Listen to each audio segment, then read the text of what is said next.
Saya heran apakah KPU yang diberi kepercayaan dan diberi kewenangan luar biasa oleh negara sebesar itu, apa mereka tidak ngerti hukum? Atau mereka tidak mengerti membaca undang-undang atau bagaimana? Justru dengan pengumpulan data-data yang dilakukan oleh para netizen, ini malah tambah janggal lagi. Jadi sekarang yang janggal bukan hanya MDIS, tetapi sekarang turun lagi ke SMA-nya, turun lagi ke SMP-nya. Sampai saya juga membuat pernyataan saya di Twitter tadi pagi, jangan-jangan Gibran ini cuma lulus SD.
Saya ingin ada satu hal ya.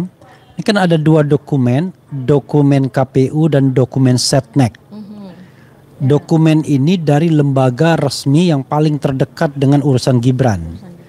KPU terkait dengan pencalonan, kemudian Setnek terkait dengan jabatan dia sebagai wapres. Nah, yang paling aneh adalah kok bisa dokumen itu berbeda dalam hal status UTS. Kalau di dokumen KPU, UTS itu ditempuh dalam tahun 2004 sampai 2007. Lalu disetarakan dengan SMA. Di situ dikatakan SMA. Sebelumnya 2002-2004 Orchid Park Secondary School itu SMA juga. Karena SMP-nya sudah di state itu SMP 1 Surakarta. Nah, yang anehnya adalah di Sekretariat Negara UTS itu setelah MDIS.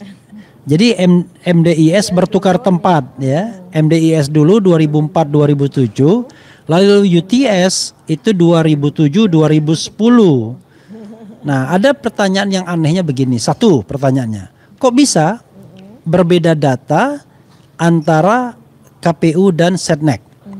Karena saya rasa nggak mungkin salah tulis, karena dengan logika kan itu kan. Kemudian di KPU kok bisa ada 2 SMA? Dan kalau kita hitung-hitung 5 tahun, ngapain dia 2 kali SMA gitu ya? Kalau dia bilang SMP, SMP-nya sudah ada, SMP 1. Itu 2, pertanyaan kedua. Pertanyaan ketiga adalah kok bisa UTS itu ditempuh dalam jangka waktu 3 tahun? Padahal itu kursus. Nah, itu 3 pertanyaan yang dokter harus jawab. Silakan, Dok. Ya.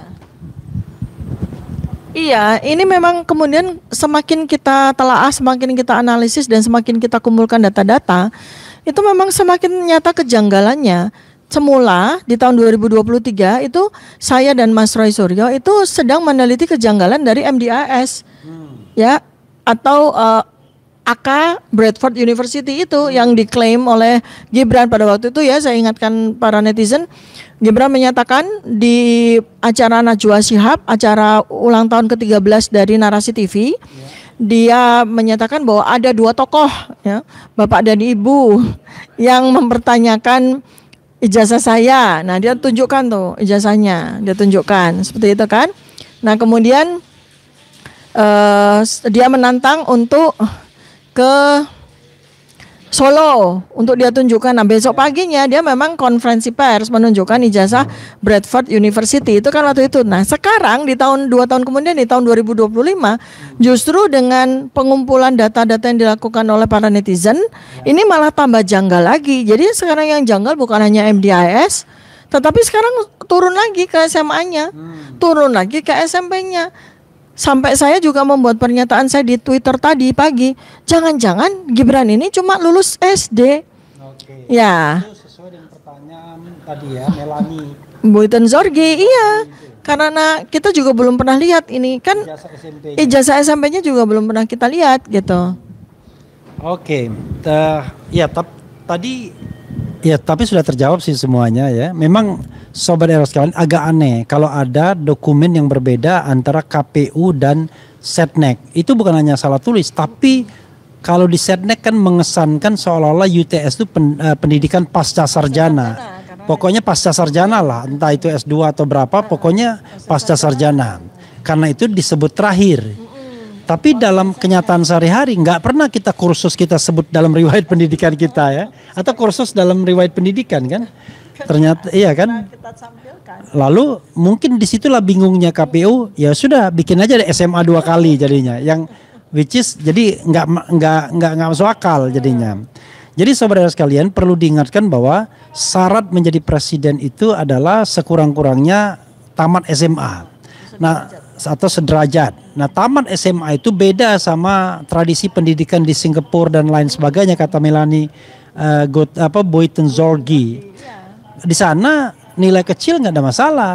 Cuman nanti waktu universitas ada persyaratan-persyaratan. Kalau di Indonesia Anda harus lulus. Nggak bisa tidak memegang ijazah SMA atau yang setara. Tapi oke lah ya. Karena dia mempermasalahkan apakah SMP-nya itu ada apa enggak. Ya lulus atau enggak SMP-nya. Nah yang kedua adalah kok bisa jauh sekali. Satu mengatakan SMA, satu mengatakan ini adalah pasca sarjana kan. Nih, lalu kok bisa tahunnya terbalik? Sepertinya Setnek ingin merasionalisasi pasca sarjana tersebut. Dia ketika dia menerima data KPU, dia mikir kok ini nggak wajar ya? Jangan-jangan dia ubah sendiri, jangan-jangan. Karena kan data pertama mestinya di KPU kan first, karena dia data sebagai calon wakil presiden. Jadi barangkali Setnek mengedit data dari KPU. Oh ini nggak bener nih, masa SMA 2 kali. Ya kan? Maka kemudian setelah MDIS ada yang namanya UTS. Malah tambah kacau. Jadi saudara sekalian, waktu kita tidak banyak, sudah hadir pula di samping saya. Sudah masuk frame belum? Belum ya, nggak bisa 3 ya. Oke, yaitu Muhammad Abdullah Al-Katiri. Tak ada Muhammadnya rupanya. Kalau biasanya Al-Bis Haji dikasih nama Muhammad. Oke. Tapi berarti Anda belum haji ya? Sudah haji 2 kali. Oke, jadi Muhammad. Ya Muhammad. Jadi mungkin kita minta update dari beliau yang mengajukan permohonan informasi dari KPU atau apapun, termasuk juga sengketa dan kemudian masalah Gibran ini apakah kemudian ada upaya-upaya lain dari pengacara untuk juga mempersoalkan ini atau hanya perkembangan Jokowi saja yang Jokowi's white paper saja yang mau dipermasalahkan atau mau diberitakan? Silakan Bapak Abdullah Al-Katiri. Baiklah. Assalamualaikum warahmatullahi wabarakatuh. Waalaikumsalam warahmatullahi wabarakatuh. Tadi saya seharusnya bersama dari awal, cuma terlambat ya. Tapi it's okay. Kami memang mendapatkan jawaban dari surat kami ke KPU. Kami 3 KPU yang kami masukkan. KPU Solo, Yogyakarta, Surakarta, kemudian KPU Jakarta sebagai persyaratan gubernur, dan KPU Pusat. Ini agak menarik. Kami mengajukan KPU Pusat itu lebih dahulu, tapi respon itu dari KPU DKI Jakarta yang lebih dulu. Kalau menurut saya ini test the water ini, artinya mereka ingin tahu apa jawaban kami mungkin sebelum dibawa ke ranah nasional. Ada kemungkinan kami mungkin tidak akan menjawab sebelum ada jawaban dari KPU Pusat. Biar komprehensif jawaban kami itu, kan seperti itu. Tapi yang menarik, jadi seolah-olah tetap mereka itu menyatakan bahwa ijazah baik Gibran maupun Jokowi itu adalah ijazah yang tidak dapat diakses oleh publik atau tertutup, yaitu yang sesuai dengan ketetapan yang dicabut sesuai dengan itu ya, keputusan KPU yang dicabut itu. Jadi baik Gibran maupun Jokowi ada 16 poin di situ ya kan, termasuk diantaranya adalah bebas dari G30 SPKI dan sebagainya ya kan, kemudian surat kelakuan baik dan sebagainya, itu ada 16 poin. Ya. Menariknya dari jawaban yang diberikan pada kami dari KPU masih DKI kita ini DKI ya, KPU DKI yang sehubungan dengan persyaratan gubernur itu exactly sama konsiderannya maupun undang-undang maupun ketentuan-ketentuan yang dirujuk persis seperti keputusan KPU yang dicabut kemarin. Ini kan aneh, yang itu dicabut ini dikeluarin kan begitu, sama. Bahkan merujuk keputusan KPU ini, kalau saya baca nggak ada hubungan sama ijazah itu. Cuma kita dibingungkan dengan ada keputusan KPU sekian, KPU sekian, KPU sekian. Memang ada keputusan KPU kalau nggak salah nomor 23 itu, kalau nggak salah 23 tahun 2002 kalau nggak salah itu. Ya, itu ada pernyataan sama dengan apa yang diatur di dalam Undang-Undang KIP itu sendiri, keterbukaan publik. Yaitu memang di pasal 17-nya yang menyatakan bahwa itu tertutup dan tidak bisa diakses oleh publik, dan pasal 18-nya di itu sendiri, di ketentuan KPU itu sendiri menyatakan bahwa dua hal. Satu, jika yang bersangkutan atas izin yang bersangkutan, yang kedua adalah dapat dibuka jika digunakan untuk sebagai persyaratan pejabat publik. Seperti itu. Jadi saya heran apakah KPU yang diberi kepercayaan dan diberi kewenangan luar biasa oleh negara sebesar itu, apa mereka tidak ngerti hukum? Atau mereka tidak mengerti membaca undang-undang atau bagaimana? Bahkan kemarin itu pencabutan itu kan hanya disinggung satu saja, yaitu jika diizinkan oleh yang memiliki. Itu sebenarnya kalau yang itu untuk orang awam itu sebenarnya gitu. Ya seperti KTP kita tentunya. KTP kita ini kalau kita tidak membolehkan orang mendapatkan, ya kita itu termasuk yang dilindungi. Tapi kalau memang kita serahkan untuk kepentingan-kepentingan tertentu, contohnya kredit bank lah apa itu kan dibuka. Seperti ini menariknya di dalam kemarin pada saat pembatalan atau pencabutan apapun juga yang dikatakan oleh KPU kemarin, KPU pusat, itu agak menariknya selalu hanya mengatakan jika tidak dapat kecuali dapat izin dari pemiliknya. Nah, sedangkan di dalam Undang-Undang KIP pasal 18 ayat 2 itu ada 2 poin A dan B. Dalam hukum itu ada beberapa yang seandainya ada beberapa pasal atau beberapa ketentuan itu ada namanya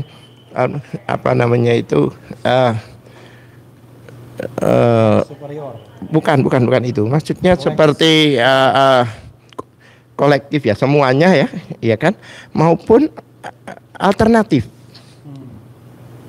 Lah, kumulatif atau alternatif. Kalau kumulatif itu, kalau dengan dan itu, kalau satu tidak bisa, satunya tidak bisa dikatakan ketentuan itu berlaku. Ya, itu namanya kumulatif. Nah ini dan atau itu ada alternatif.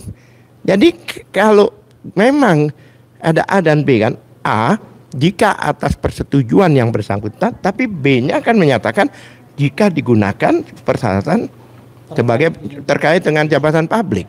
Itu nggak diucapkan pada pencabutan kemarin. Jadi kayak hanya satu poin aja. Dan menariknya lagi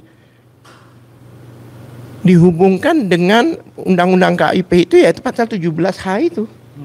Ya, bahkan 17H itulah yang dianulir oleh pasal 18 ayat 2. Jelas seperti itu. Mungkin ada pertanyaan. Iya, memang ya apa yang dibuat KPU itu sebenarnya tidak berbeda dengan undang-undang. Cuma dalam bahasa publiknya agak aneh dia, seolah-olah itu larangan, padahal itu sebenarnya tidak bisa dikatakan sebagai sebuah larangan ya. Nah, untungnya sudah dicabut sehingga tidak memunculkan kebingungan, tapi ternyata sikap di lapangan berbeda gitu ya. Pak Abdullah. Ada lagi dokter yang mau disampaikan?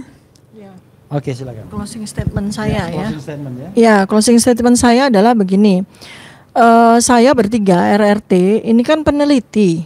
Jadi kami sebetulnya kan harus memiliki sebuah tanggung jawab amanah untuk menjawab pertanyaan-pertanyaan yang membingungkan dan kemudian berpotensi untuk merugikan masyarakat. Dalam hal ini adalah persoalan dari keabsahan ijazah baik dari Joko Widodo maupun dari Gibran Rakabuming ini, anaknya Pak Joko Widodo ini ya. Jadi penelitian kami sudah selesai, kami sudah berkali-kali katakan bahwa penelitian kami tentang ijazah Joko Widodo sudah selesai dan sudah kami bukukan. Sekarang apa yang harus kami lakukan ya? Kami akan lanjutkan penelitian sesuai dengan pertanyaan-pertanyaan yang muncul, yang menghasilkan kegaduhan, yang menghasilkan kegelisahan dari masyarakat ya. Kami akan terjun ke situ untuk mencari tahu, menjawab pertanyaan dari masyarakat tersebut. Apa itu? Yang sekarang ya ijazah dari Gibran, dan ternyata bukan hanya sekedar ijazah universitas, tetapi juga ijazah SMA dan tambah lagi adalah ijazah SMP. Maka kami akan terus berjuang untuk mencari data-data sebanyak mungkin dan kemudian kami akan analisis menghasilkan kesimpulan, dan kesimpulan itulah yang menjadi persembahan keilmuan kami kepada masyarakat. Jadi kami akan jalan terus. Maka ini menjadi PR bagi para kuasa hukum kami nih, Pak Abdul Katiri dan tim ya, untuk mengawal kami nih, mengawal dalam perjalanan berikutnya untuk meneliti keabsahan dari ijazah-ijazah Gibran Rakabuming. Terima kasih. Oke. Iya, sebelum Pak Abdullah memberikan closing statement, saya ingin menambahkan sedikit ya. Memang format press conference ini sebenarnya begini, ada pertanyaan ya, yang barangkali perlu diklarifikasi. Loh, kan pemilu sudah selesai, apa urusannya lagi dengan persyaratan? Jadi saudara sekalian, dalam konstitusi kita itu diatur yang namanya ayat-ayat pemberhentian presiden atau pemakzulan. Ada 3 klaster, 1 karena melakukan pelanggaran hukum ya berat, seperti korupsi, kemudian pengkhianatan terhadap negara, suap dan tindak pidana berat lainnya. Nah, klaster kedua melakukan perbuatan tercela. Tercela itu contohnya judi, mabuk-mabukan, zina, tapi tidak terbatas pada itu saja ya. Kemudian yang ketiga adalah tidak lagi memenuhi syarat sebagai presiden dan wakil presiden. Memang ada kontroversi sedikit. Syaratnya itu apa? Syarat di konstitusi saja atau syarat di undang-undang juga? Saya ingin mengatakan syarat-syarat yang terukur itu ya harusnya bisa menjadi alasan untuk melakukan impeachment. Apalagi syarat tersebut terkait dengan jenjang pendidikan. Oke, misalnya kalau ijazah MDIS-nya itu ternyata salah, palsu misalnya, tidak benar, kan masih ada ijazah SMA-nya. Nah, saya ingin mengatakan sebagai orang hukum tata negara, dalam konteks ini Gibran sudah melakukan perbuatan tercela karena memberikan keterangan publik yang salah, dan bahkan itu sesungguhnya juga tindak pidana yang diatur di dalam KUHP. Tetapi soal tindak pidananya itu soal yang lain. Tetapi yang jelas dia sudah melakukan perbuatan tercela yang mudah sekali untuk menjadi celah untuk impeachment. Kalau seandainya dia ternyata ijazah SMA-nya yang salah, itu tambah lagi ya. Selain dia melakukan perbuatan tercela, melakukan tindak pidana ya, pemalsuan dokumen, dia juga tidak lagi memenuhi syarat sebagai presiden dan atau wakil presiden. Dalam konteks ini wakil presiden. Bahkan untuk tidak ada ijazah SMA dia kena 3 sekaligus klausul impeachment ini. Melakukan tindak pidana berat karena ancaman hukuman pemalsuan dokumen 6 tahun. Yang kedua, melakukan perbuatan tercela karena dia berbohong selama ini. Dan yang ketiga, tidak lagi memenuhi syarat sebagai wakil presiden karena pendidikannya tidak sampai SMA. Sekali lagi, SMA dalam pengertian hukum Indonesia itu adalah tamat punya STTB, surat tanda tamat belajar atau ijazah SMA. Itu tambahan dari saya ya, nanti kita akan diskusi lebih lanjut karena ini kan saya tuan rumah sendiri ya. Anytime kita bisa buat konten mengenai ijazah ini, tetapi mudah-mudahan perkembangan-perkembangan terakhir ini makin memberikan clearance pada kita soal ijazah ini. Tapi sekali lagi, saya Dr. Tifa, Bro Al-Kathiri itu tidak bicara mengenai impeachment dulu, tapi bicara tentang kebenaran ijazah. Setelah mendapatkan benar atau tidak, ya sudah tergantung proses politiknya mau diapakan. It is not our business, tetapi sebagai warga negara kita punya kewajiban untuk menyampaikan the truth, kebenaran ya. Pak Al-Kathiri silakan closing statement. Ya, terima kasih. Jadi sebenarnya semua dokumen yang sudah dimasukkan ke KPU itu jelas dokumen yang sudah mengikat pada pribadinya. Jadi bukan kalau ini sah, ini tidak sah, tidak bisa. Selama itu sudah terdaftar di KPU dan di situ ternyata ada dokumen palsu, tetap aja itu adalah pemalsuan. Ya kan? Lah, makanya saya lihat di jawaban ini juga merujuk ke Undang-Undang Perlindungan Data Pribadi. Undang-Undang nomor 27 tahun 2002 dilarahkan ke sana. Selain ke undang-undang yang masalah keterbukaan publik itu, informasi publik juga ini. Padahal di undang-undang keterbukaan data pribadi ini, ya kan, itu diatur dengan jelas bahwa ijazah itu tidak ada di situ. Yang dimaksud data pribadi itu tidak termasuk ijazah. Itu rekam medis, rekam keuangan, rekam ini, KTP, tidak ada ijazah.